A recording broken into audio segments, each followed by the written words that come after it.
Alright, I already got my cap off here, but this right here is where you fill your oil.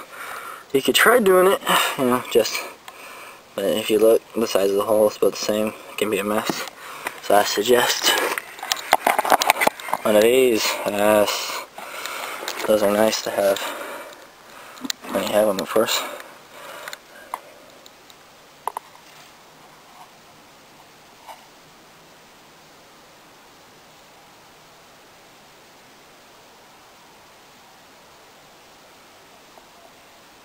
My bike calls for 4 quarts.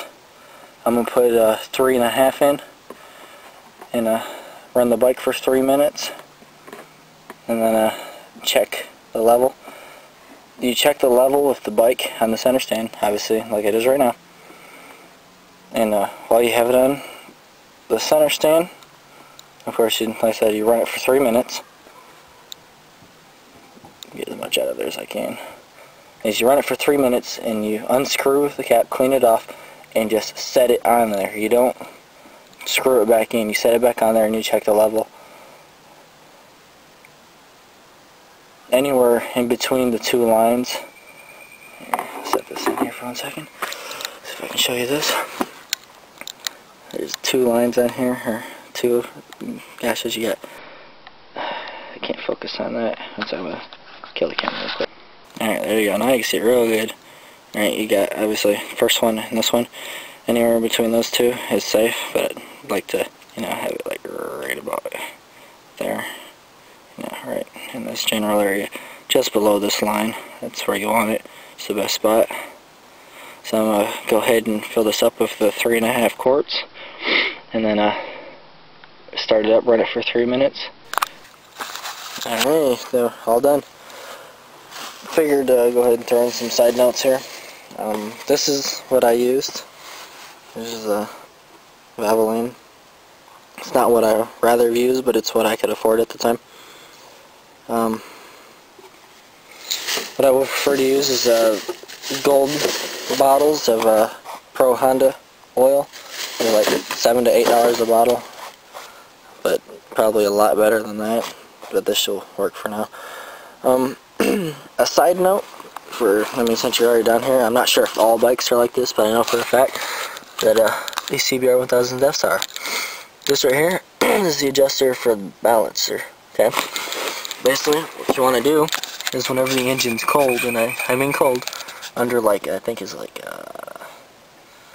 under 38 Celsius. So, I mean, definitely not real warm.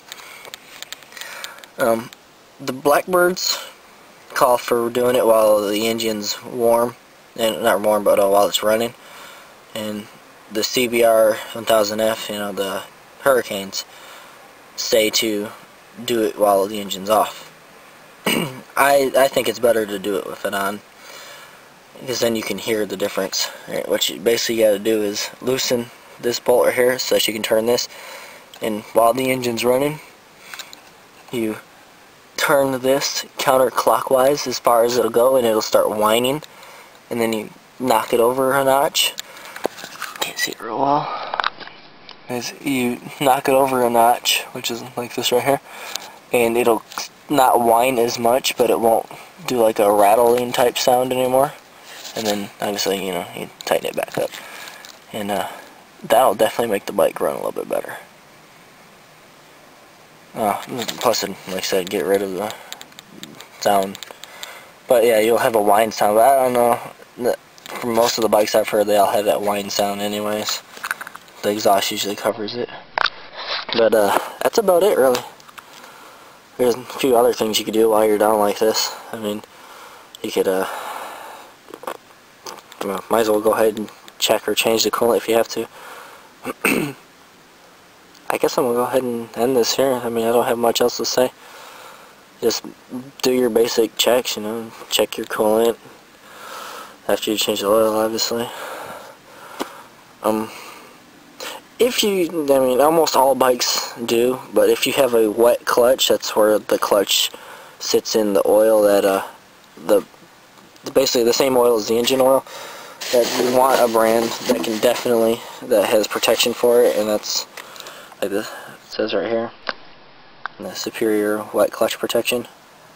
Yeah, you definitely want to go with that, because you don't want your clutch slipping on you because of bad oil. That's not fun. Anyways, so I showed you how to horribly change your oil, spill shit all over the place. Advantage of not having a garage door, you can spill on the board and that's it. Yay. Well, that's really it, I guess. I mean, obviously a new filter, new oil, I'm good to go. I just gotta dispose of the oil and everything else. Alright, so see you, everyone.